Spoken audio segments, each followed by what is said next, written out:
Welcome to the deep dive. Okay, so today we're getting into something that honestly should be easy, but it trips so many people up. That question, tell me about yourself. Oh, yeah. It sounds so simple. Right. But it just causes this information overload, panic almost. It really does. You get hit with this big open question and suddenly you're thinking, okay, what's the right answer? Do I talk about work, my hobbies? Where do I even start? The stress comes from having no real structure. Exactly. Like, what's the line between a professional summary and just oversharing? Yeah. So we've been looking at sources that try to simplify this, give it some structure. Yep. Our mission today is basically to pull out the best bits, the categories, the examples, to make that next introduction feel, simple, clear, friendly even. And what I found really interesting is reframing it. It's not a test you have to pass. Think of it more like an invitation to share just enough to kickstart a connection. It's a really essential skill, actually. Okay, so let's break it down. Section 1 is the foundation, the absolute essentials for context, who and where. Right, the basics. Name, where you're from, where you live now.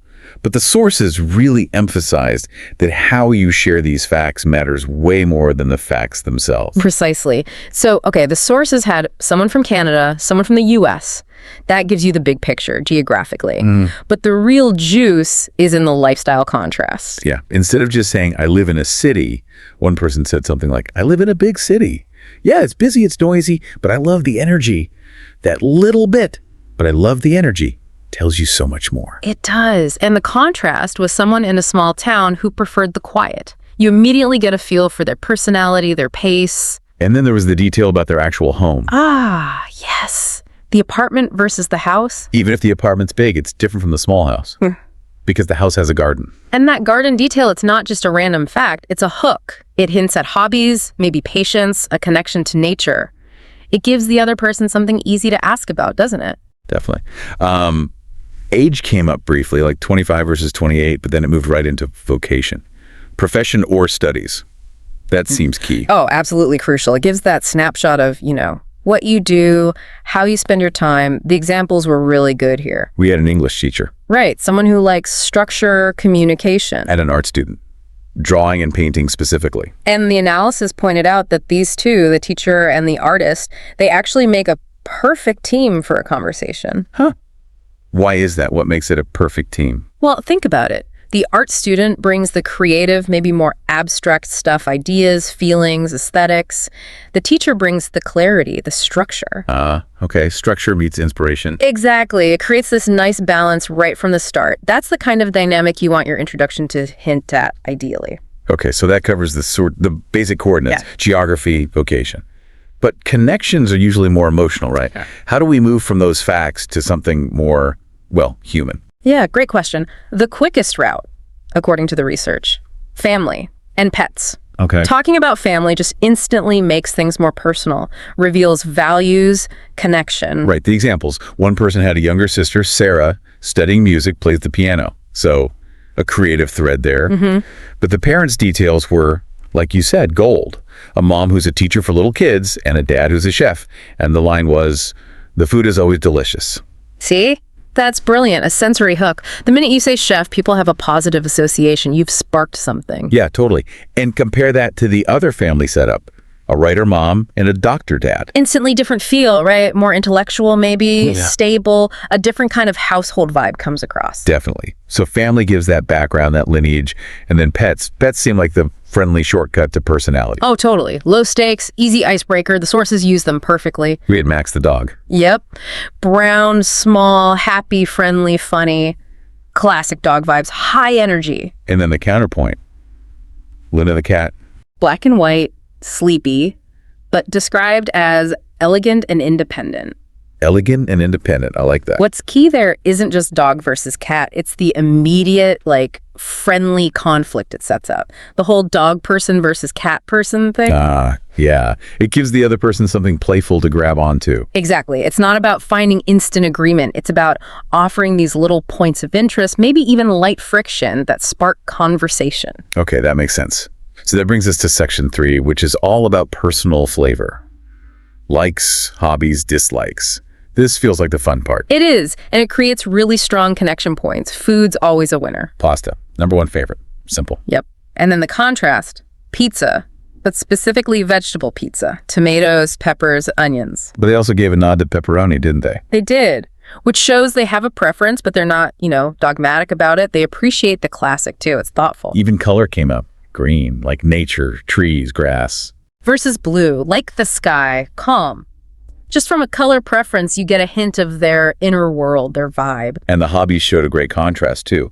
There was the active type. Playing sports, soccer on Saturdays, listening to rock music, energetic. And then the more creative or contemplative type. Right. Painting, reading adventure stories, watching movies, especially comedies and animated ones.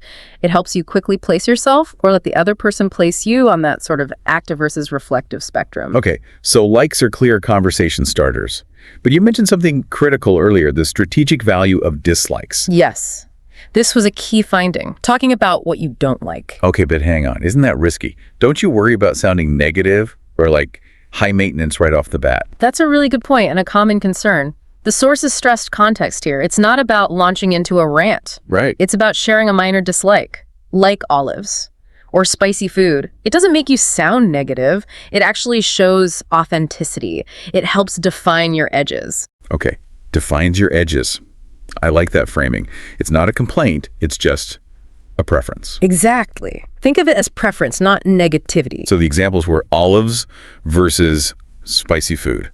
And then it went beyond food, right, Yeah. to activities. Yeah, like waiting in long lines. Yeah. Pretty universal frustration there. Yeah.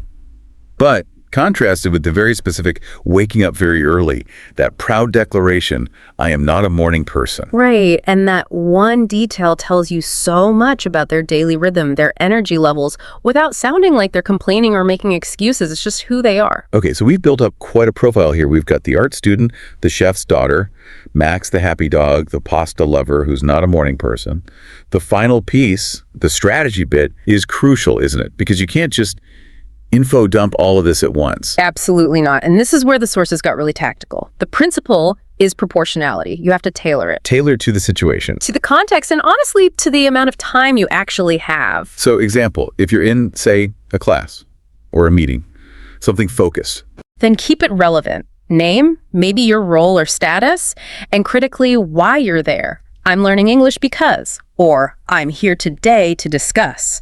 That's the immediate common ground. Simple, direct. But if you're at a party, talking about why you're learning English is probably going to kill the vibe. Totally wrong context.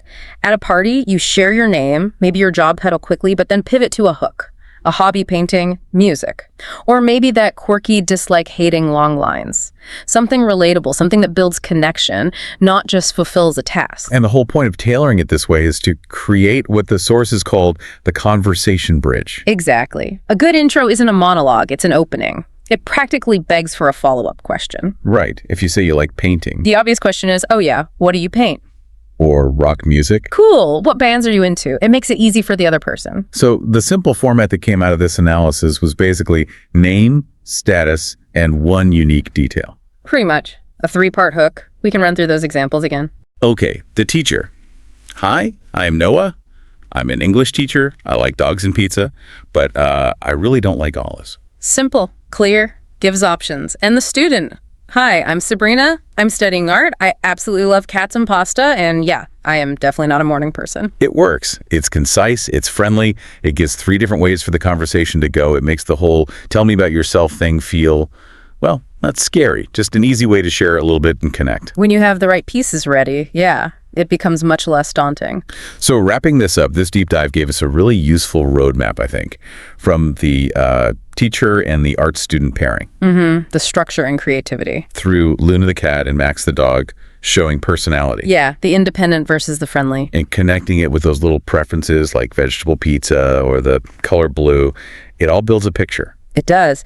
And maybe the big takeaway, the challenge for you listening, is to think about your own unique, simple fact. Something from these categories: job, family, food, pets that maybe you usually keep tucked away. Because it's easy to just default to the job title, right? Yeah. It feels safe. It does. It's the path of least resistance, like you said. But the challenge here is to maybe try leading with something different next time, something fun. Like the dad being a chef. Exactly. Or your passion for vegetable pizza, or the fact you're not a morning person. Something that invites connection beyond just the professional. And the final piece of advice from the sources may be the most important. Let me guess. Smile. You got it. Whatever you choose to share, deliver it with a smile. Because really, that's the best part of any introduction. It sets the tone immediately. A great final thought. Well, thank you for joining us on this deep dive into mastering the personal introduction.